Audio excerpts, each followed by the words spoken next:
Last Wednesday was our 19th wedding anniversary, and we forgot.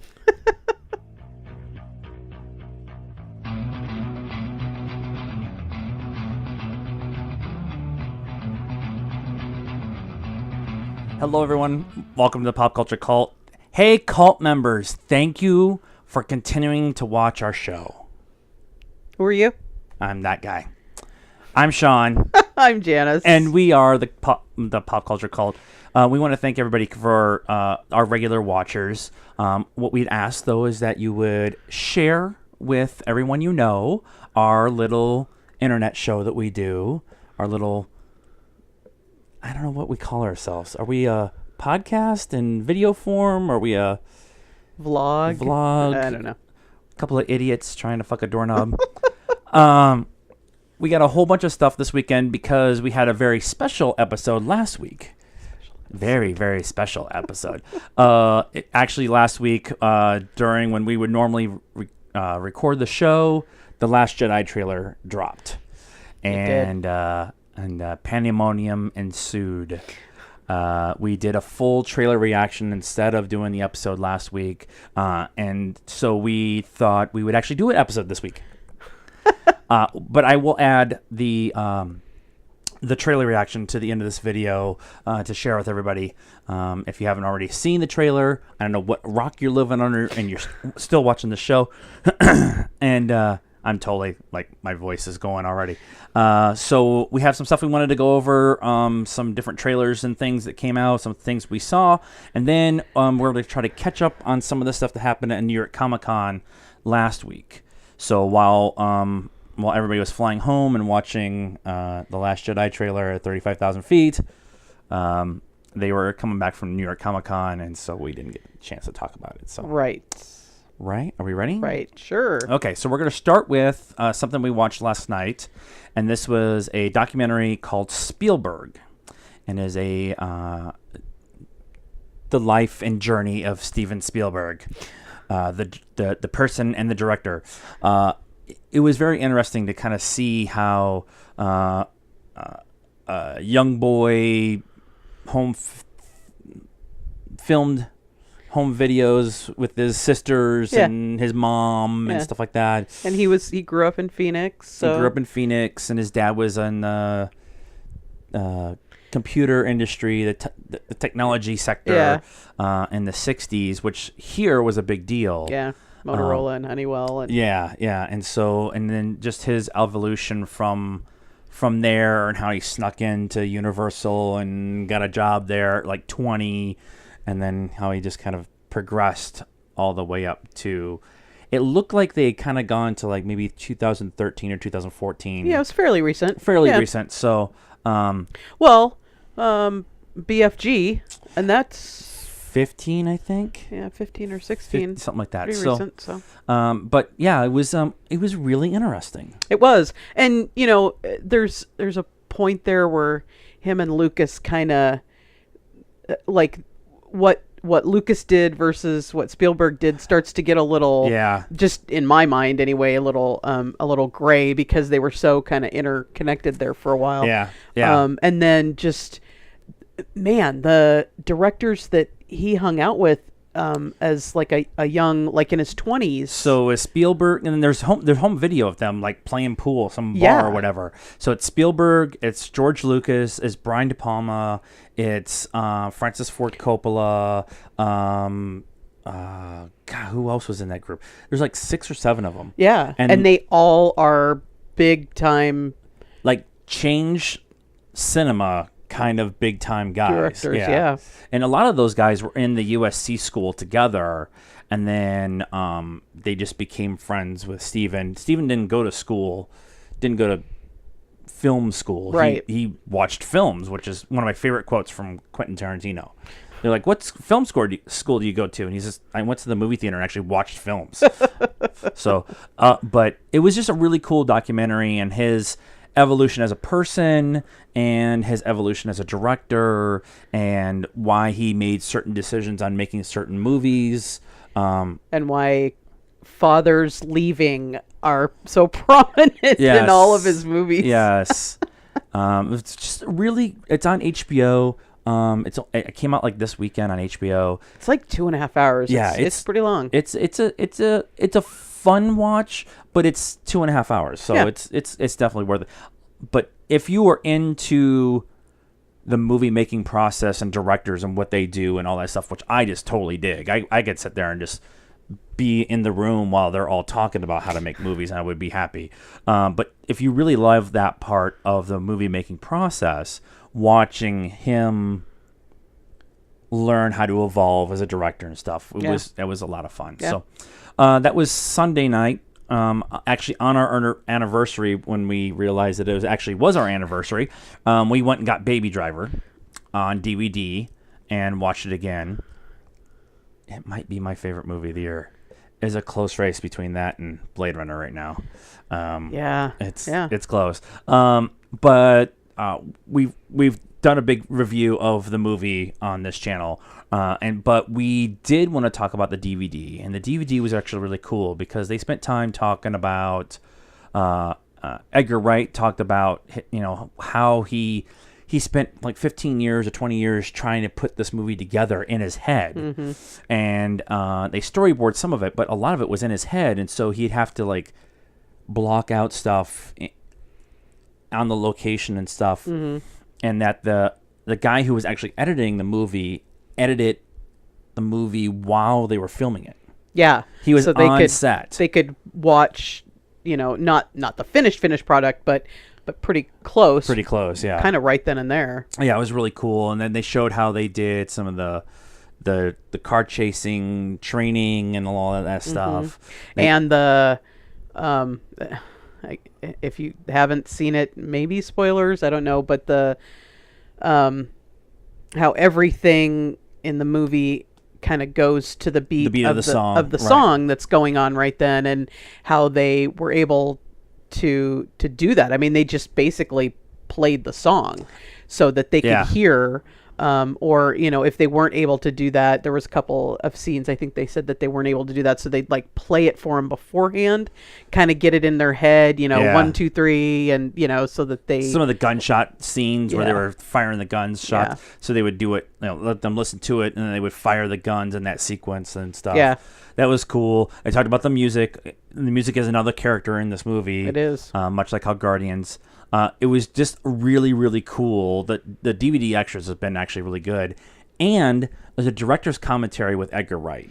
Yeah. And the two of us both, as soon as we got done watching the movie, were like, now I want to watch it again with Edgar Wright doing the commentary. And so definitely worth the buy. We got it on Blu-ray. I like the picture quality on Blu-ray. Yeah.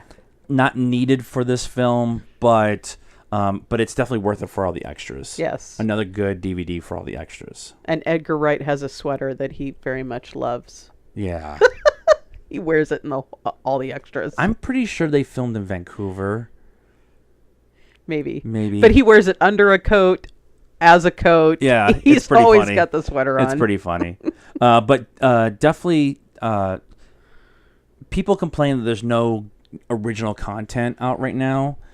This is original content. And so if you want more original content, support movies like this. And so that includes going to see it in the theater, but also buying it on Blu-ray when it comes out. And it came out, so buy it. Go to Zia Records and buy it. Or whatever your local... Or whatever your local... record... Don't go to Walmart or Best Buy. Go to your local little place and get it from there. Support the little guys. Yep. So we got up this morning, and we went to work, and I'm sitting at my desk, drinking my coffee, making sure nobody in my office talks to me, and there's this little trailer that popped up all of a sudden, with no warning, no whatever, just here. Surprise! Here's Black Panther.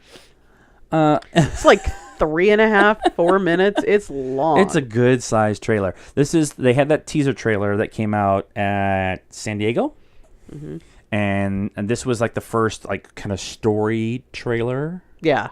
I've watched it 3 times now. We just watched it again before the show, just to refresh a lot of the stuff that we're going to talk about. We went and rewatched to refresh in our head, but I just unbelievably cool. Yeah. Yeah. Well, and they were talking about on, was it Movie Talk today, like whether they were kind of, whether Black Panther or Thor is going to be their favorite of the new Marvel. And which one was going to open bigger. And, yeah. And I mean, Thor's a trusted, known commodity. Yeah. And it will be fun, and I'm sure we'll do great, but I think that Black Panther is going to open up a whole new audience. It's something we haven't seen yet. Yeah. We haven't seen an all black cast except for Andy Serkis actually playing Andy Serkis. Like, he's not like some CGI character. He's actually and Martin Freeman. Yeah. Yeah. And but it's all black cast, and that just doesn't happen. And it doesn't happen in a comic book movie, and it doesn't happen in a comic book movie in this giant universe. Yeah, unless it's like, The Help or 12 Years a Slave. This is a movie that's not about black history. It's about a superhero. It's about a superhero and the culture around Wakanda, and how it's kind of hidden from everybody, and the technology that they are so much more advanced than everybody else. Yeah. And so I guess it's like the lost city that they thought was it South America? The lost city of gold, or and it's actually in Africa. It looks different. It looks like it's in the Marvel universe, but yet it looks different from the Marvel universe. Does that make sense? It's got but I mean, Guardians of the Galaxy looks different. Thor looks very different. It's all kind of, they're all kind of similar to each other and stuff, but the color was awesome. The music and the trailer is unbelievable. And I'm just so freaking psyched for this trailer. I thought about doing a full trailer reaction, but because we were doing the show and uploading multiple shows in a row, stuff kind of gets lost. And it's a long trailer.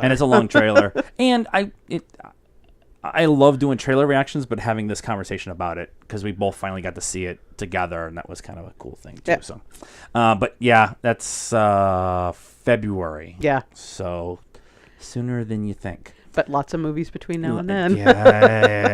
Yeah.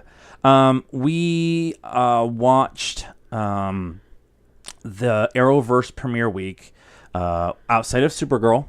Right. We're not nothing against Supergirl. We've tried to watch it, just not our thing. It's cool for those who really like it, but it's just not our thing. Yeah, that's cool.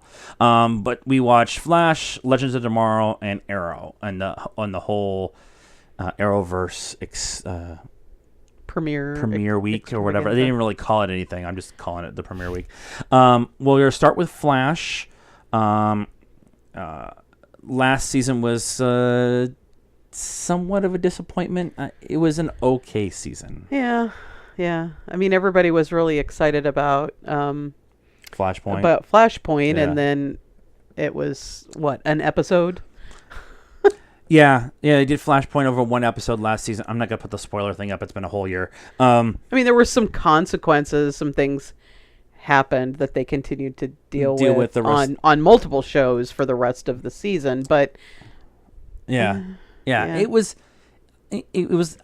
after the first two seasons of Flash, it was really kind of cool, and this last season was, and so we were like, I'm hoping Flash starts again, and I don't want to spoil the episode itself, but it's very much how it was last season. There's no real consequences for the decisions that are made on the show. Yeah. And there's always this snappy, the world's all cool again until next week, until something else explodes. Yeah, and it's very 70s and back, like sitcom. Yeah. There's a thing that happens and how they work through the thing, and then yay, you need a laugh track on the and there's I like everybody on the show, and everybody likes each other on the show. There's no tension there. I just want the writing to be better. I think that's what I'm missing in that show. Yeah. The action sequences are really cool, and the special effects are done pretty well, and they've had some really cool, guest stars and different things, and they're going to this monsters season and too. stuff. Yeah. Kitty Sackhoff, one of our favorites, is going to be one of the main bad guys in this season. Yeah. She's already filmed some of her stuff, but I was really just kind of very let down from this premiere, and it kind of it got done, and I'm like, well, that sucks. I'm gonna try to stick with it and see if it comes back around. All right. But there's other things that I want to watch now. You can watch that, and I'll watch Outlander. Maybe that might have to be what ends up happening. We did Legends tomorrow. Now, Legends is I've said this. It's American. It's Indiana Jones meets Doctor Who. Yeah. It's kind of got that campiness of Indiana Jones with time travel and different things. And obviously, we're huge Doctor Who fans. I mean, the freaking TARDIS is sitting right there. And yeah, so this premiere was really good. Yeah, it was fun. It was fun. It's very Legends Tomorrow. They don't take anything too seriously. There's serious points. There's obviously serious points, but there's just it's just that it's a fun slapsticky. I like the camaraderie of everybody on the ship and kind of how they kind of go. They're diametrically opposed to each other, but yet they still love each other and they work well together. And Rory, is that the big guy? No, Rory's is Arthur Duval. I thought that was Is it Captain Rory? Yeah. Anyway, the big guy, the Freeze's counterpart or whatever. He's always got some. He's got some witty comeback and stuff. He's a lot of fun. He's actually one of the reasons why I love the show. And Katie Lutz is pretty awesome as the lead of the show. So that episode was really a lot of fun and kind of set themselves up for good individual episode hijinks with an overall story arc that makes a lot more sense than what they did in Flash. Yeah. So. Yeah. Definitely. And then we watched Arrow. Now Arrow is my favorite of the Arrow universe. I mean, it's the first one. It's had everybody in it we love. Stephen Amell, John Borman. Everybody's been in it. This episode was really good. Yes. This was the best of the three we watched. Yes. Which is very typical. Arrow is very more dark than the other two shows are, both in theme and the way it's shot. Everything's kind of done at night and dark buildings and stuff like that. But this episode was like after what happened at the end of the season last year, they picked up like 6 months later. Yeah. And they spent the whole episode going back and forth of the ramifications of what happened in that last episode and explaining it in real time with flashbacks. And if you've ever watched Arrow, the first 5 seasons were all about flashbacks while he was on the island. Or not on the island. But trying to get home. Right. Between the time that they shipwrecked to the time he finally got home. Right. It was that back and forth. So then after that was all done, you're like, well, yeah. That's kind of the premise of the show. So what are they going to do? So now they're doing this apparently. And I don't know if it's going to be an overall theme for the season, but it was nice to have it in this episode to explain how everything happened. Well, they didn't explain everything, though. So I think that they're going to continue to do it at least for a few more episodes. I would think that this season they'll just keep working that time between the end of last season and the 6-month point that they started at. Yeah, that would be cool. And that one, they did some very subtle suggestions of who the big bad's going to be. And there was a couple scenes where they talk about him but you kind of see over his shoulder, but they don't show his face, and and all this other stuff. And there's some cool stuff going on with that show. They brought Katie Cassidy back to be Black Canary, even though they killed Laurel Lance off. They're bringing her back as Black Canary from Earth. Willa,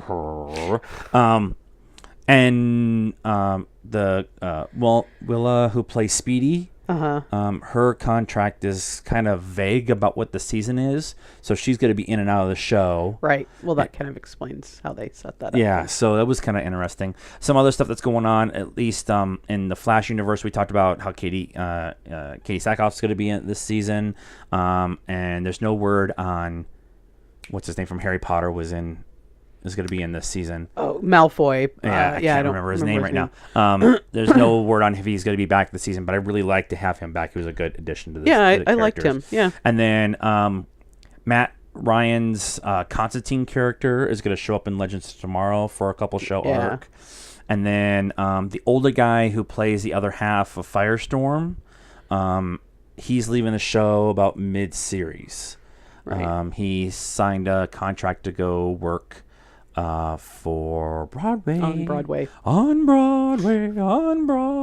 And so he's leaving the show. So I'm interested to see how they're going to handle, because Firestorm is a 2-person thing. Yeah. And they've done a really good job of, after Robbie Amell left, for whatever reason it was, I don't know why he left. And the guy they got to be the new part of Firestorm, I really like their relationship on the show. Yeah. Because you have an older white guy and a younger black guy. Yeah. I love the way they work together. So interested to see how this season is going to go along. We got rid of our cable, so we're watching everything in demand on the CW app, and so we're going to have to keep up on it. No. Well. This CW, because they only hold like the last 4 episodes. We'll have to keep up on it. 4 at a time or whatever. Yeah, but commercials. 2 more trailers we wanted to talk about before we get into the NYC stuff. We had the New Mutants trailer and Stranger Things trailers both come out on Friday the 13th. Because it's scary. New Mutants. We've talked about the New Mutants stuff. This is the first of the 3 X-Men movies that are coming out next year. There had been really no talk about it other than they had wrapped.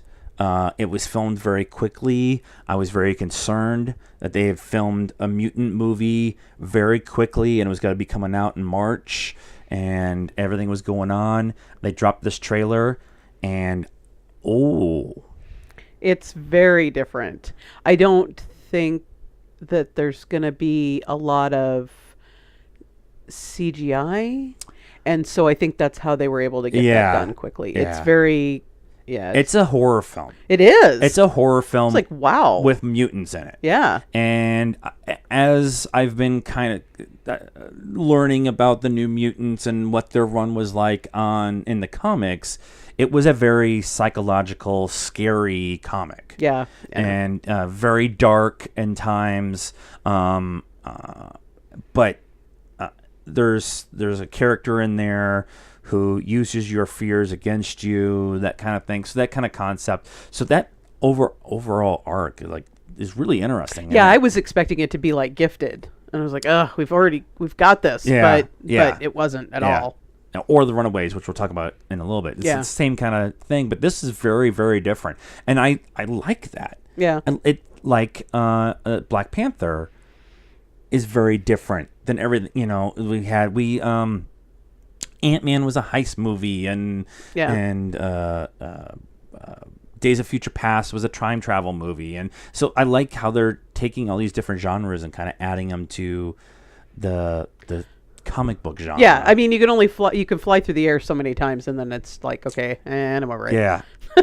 Anya Taylor-Joy, the girl from Split, is in it. Macy Williams from Game of Thrones is in it. Charlie Heaton, Will's brother from Stranger Things is in it. So there's a really good young cast in this, and they're talking about maybe kind of doing a 3-movie arc with these characters, where they go from being these kids who are trying to figure out their powers in this insane asylum, essentially, to becoming X-Men. Yeah. And that kind of happens in the book, but I thought it was really cool. Yeah, I did too. I thought it was very really different. And then Stranger Things, the last trailer came out. Also, I think I've watched it like 6 times. just give us the show.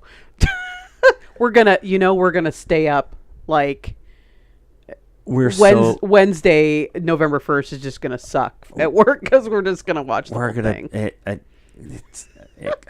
We're not gonna be able to control ourselves. It drops the 27th. I thought the 31st was when it came out. No, I thought on Halloween it came out. No, I think it's the 27th, and we leave the 27th.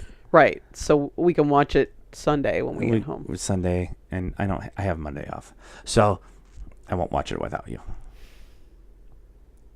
Maybe. But this trailer was really cool because it showed a bunch of stuff, but really didn't tell us what the story was, but showed us a bunch of stuff that may or may not be spoilers. We don't know, but it was really, really well done. And you get to see all the major characters be who they are.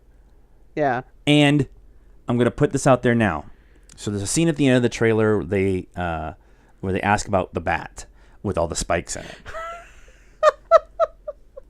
If they don't name the bat Lucille or like say it like, my Uncle Negan gave me this bag or something, like some like little, like it doesn't have to be obvious, but like some like little dig or something like that would be just perfect for this show. One of them should say, you should name that thing, and have him go, no, that's silly. That's silly. Yeah. something like that. It would just be totally awesome.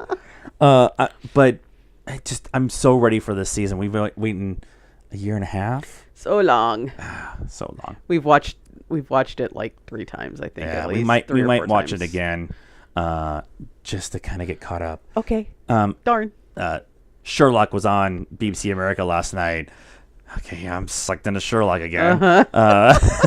Same thing with Stranger Things. So yeah, it's just everything they've done so far have just been awesome. Yes. And we've got 15 freaking pops up there. You have an issue with buying little plastic toys. So I have an issue. You have an issue. Absolutely. 100%. Mm-hmm. We did a full non-spoiler and spoiler review of Blade Runner 2049 from last weekend. If you haven't seen it, finish watching this, turn off your computer, go to the movie theater. And watch it. Watch Blade Runner 2049. It's so well done. It needs to get more than just the cinematography Oscar nominations at this point in time for me. It needs to get Best Picture and Best Director too. And I'm not spoiling anything. If Harrison Ford is ever going to get an Oscar nomination, it's got to be this. It's that kind of good. It's so well done. It's so well done. But our big spoiler review, please do not watch it unless you've seen the movie, because we spoil the shit on almost everything because the conversation goes down that aisle, that lane, and you really can't have a full-on conversation about 2049 without seeing it, and maybe seeing it multiple times. And you don't have to have seen the first one. I understand that one's a little tough for folks. Some folks, the more you watch it, I think the better it is. At least it was for me. But and the final cut. Watch the final cut of the first one. Yeah, but you don't have to watch it to see this one. You'll get it.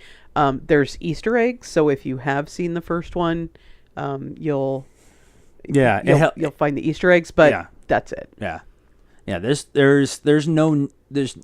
It's not a needed thing to watch it. If it had been out sooner, maybe they would have done a different storyline, kind of. But it's been 30 years, so yeah. So that kind of Nobody remembers.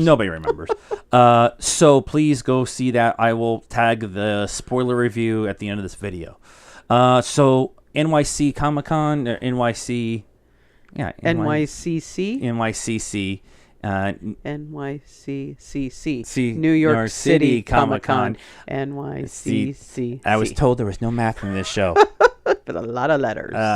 Happened last weekend. Collider was the main streaming service for. So they streamed a bunch of different things, and they loaded a bunch of panels and stuff. And I've watched a few of them so far. I know you've watched a couple. Yep. New York City Comic-Con is the East Coast San Diego Comic-Con. Apparently, there's actually more people at this one than there was at San Diego, which I'm like, how is that even possible? I've heard some people say that the convention center in New York is much bigger than San Diego, and they do things at like Madison Square Garden, which is like right down the street and stuff like that too. So they can kind of expand where their area is. At least at San Diego, it's the convention center and Petco, and then stuff out on the streets. But that's, it's not super big. But it's the other big news con that's out there right now. You have San Diego for all the summer stuff, and then you have kind of NYC, closed captioning for the hearing impaired. Good luck with that, by the way. So that's kind of the fall kind of one. And so they had a whole bunch of different things scheduled. One of the things they did have scheduled was a big Punisher panel where they were to do a big panel and they were to show the first episode. I heard no rumors, but I feel like they were going to announce when it was going to be released on Netflix at that panel. Since we don't know. They don't really know. They said the end of that all the promos say 2017, but you just don't know yet. So I felt that was when they were going to release it. And then we had the big thing that happened in Vegas, and Marvel and Netflix got together and decided that maybe out of respect for everything that happened in Vegas, they decided to pull anything that was pretty much Punisher related from the con, because it's an ultraviolet, gun-driven revenge show. Yeah. And people were a little sensitive. It was still within a week when they made a decision. I wasn't happy about it, but I understood it.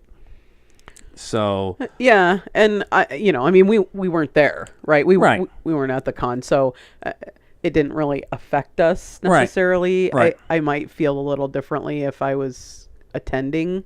And that was one of the panels that we probably would have tried to go to. Yeah. Although, we had a bunch of panels pulled from under us this year here in Phoenix. Yeah, so we have some experience with this. But, okay. Yeah, it sucks, Whatever. but I understand. Do it. It sucks, but I understand. Yeah. So we may possibly get something soon. I'm thinking I've heard rumors of they're going to do some to make up for it. They're going to do something. Yeah, so I don't know what they're going to do. We'll see. But so I don't have all the news and notes that came out of it because there was just so much. But we're going to start with Pacific Rim 2. They're calling it Uprising. The website's been a lot of fun to play with because they had this code that you had to kind of figure out the code, and then he's got this thing on his phone now, and it talks to him. Yeah, it was cool. It's so cool. So this is John Boyega's production company. He's the star. They're advancing the story after the first one. Guillermo was going to do it, but he wanted to do something probably a little more bigger budget than what they spent. And wait, Guillermo wanted to spend more money than they wanted to give him, and that's so unlike him. I have never heard that before. And so they released this trailer. They did a 1 minute one that kind of like get our palate moist and ready, and then they gave us this big 2.5 minute one that was shown at the panel. And holy cow! Yeah, Jaegers look awesome. And it's just so colorful and bright, and that's one of my complaints about big CG based movies or whatever. That a lot of the times they are filmed dark because it's easier to hide mistakes in the CGI. Yeah, and and the first one was very dark. The first one is but this is super bright. Like you can tell all the freaking Jaegers are sexy and just all of the stuff, and it looks cool. They brought back they brought back some of the people from the first one, and in the trailer they kind of show where they were at the end of the last one and kind of where they're going to be in this one. What do you think of that one trailer? I thought it was cool. It looks awesome.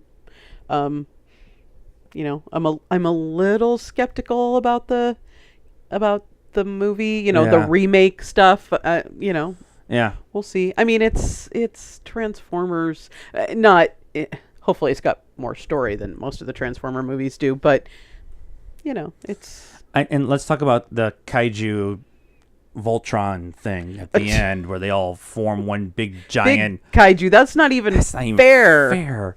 When are they going to do the Jaeger Voltron? If the kaijus are going to do it, the Jaegers have to, right? It has to happen. That's the next. That's 3.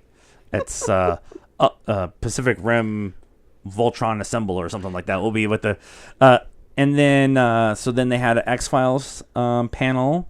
Everyone was there, including David Duchovny and Gillian Anderson. They had a full trailer. It looks like they're going to lead off from where they ended this last mini series they did. It was like 8 or 10 episodes. Yeah, maybe 8. Yeah. I think. And it looks like they're picking up right from there and going through. The Smoking Man is in this one. Bare Naked Ladies has ruined that show. It looks like they're going to find their kid. Yeah. William. I hope that they, what I really loved about the last one that they did was it was very much like the original in that you had episodes, even though it was only like 8 or 10 episodes, you had episodes that advanced the plot, and then you had episodes that were throwaway, except they were really homages to the original series, and there were people, I think we actually did a show on this, and or we talked about it in one of our shows, that there were people that complained about like the Creature from the Black Lagoon episode and how stupid it was. And it's like, I had just gotten done rewatching all of the original X-Files, and that was an original episode, and the kids that were in that, well, they're not kids anymore, they were adults, like got caught, they got caught or saw it or something in the, I don't remember, but they were the kids from the original one back in the 90s. So to me, that's what I loved about X-Files, the original one. You had those silly, because it's the X-Files. There's ridiculous things on the X-Files. Yeah. It just there's the people with the aluminum foil hats, and then there's some stuff that you're like, this might actually be real. I think that might be possible. Yeah. So but I'm really excited for this new season, and I think they're gonna do another like 8 or 10 run, and that's gonna be it. That's gonna be it. Well, David Duchovny's not aging well. No. And Gillian Anderson said at the panel that this is the last time that she's gonna play Sully. Yeah. And Scully. So this has been a major part of her life too, but she's been doing all that awesome stuff for BBC, and so and at some point in time you just need to get away from a character. They've been doing some version of these two characters between her and David Duchovny for the last 20 years. Well, in her the Missing, no, she's not in The Missing, she's in one of those on BBC, and they finished that up too, so she's not going to have any kind of outstanding projects. Right. So we'll see what happens there, but I really looking forward to that season that's coming up. Which one do I want to do next? Agents of S.H.I.E.L.D. had a big panel. They announced that they're starting on December 1st on NBC. It looks like they're going to be S.W.O.R.D., Agents of S.W.O.R.D., which is the space version of... Are you okay over there? Hot mess? It's the space version of S.H.I.E.L.D. It looks like they were supposed to kind of go follow in after the Inhumans series, but since Inhumans is getting crushed, they might work away from that. Disney saved Agents of S.H.I.E.L.D. from getting canceled because ABC's like, it's not a top 5 show, so see ya. And Disney came in and said, no. It's getting good enough ratings. If you add everything together, we like what's going. Let's keep going. And it's Daddy came in and said, no. Yeah, and it's hugely popular at cons. Yeah. Like if you go to the cons, like the cast gets accosted by everybody. Yeah. So, Yeah. And, network TV needs to, we've talked about this before too. Yeah. They need to understand that they're not getting a 30 share anymore. They're just not. There's too much other stuff out there.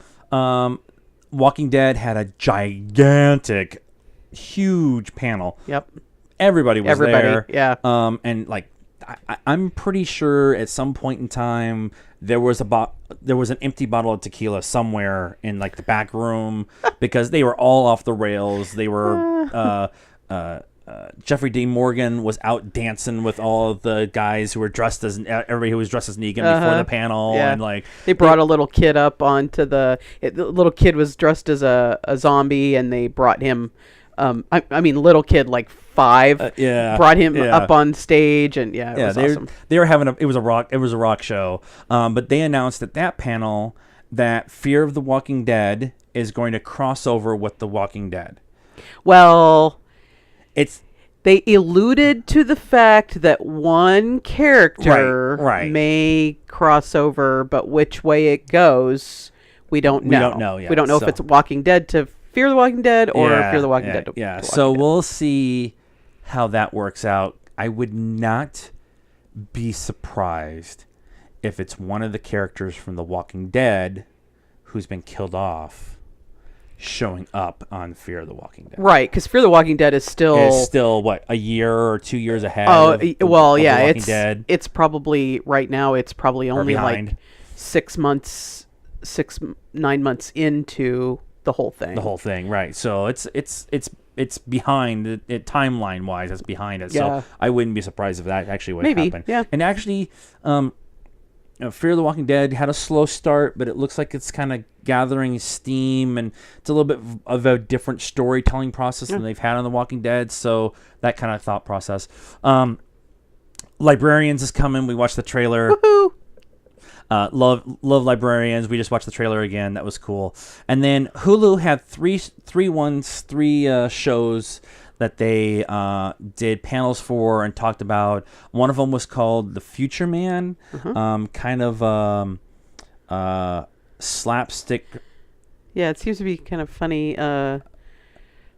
Weird science kind of meets Back to the Future. Yeah. And, time travel's involved, and very silly, and just that one looks like could be a lot of fun. Yeah. There's Castle Rock.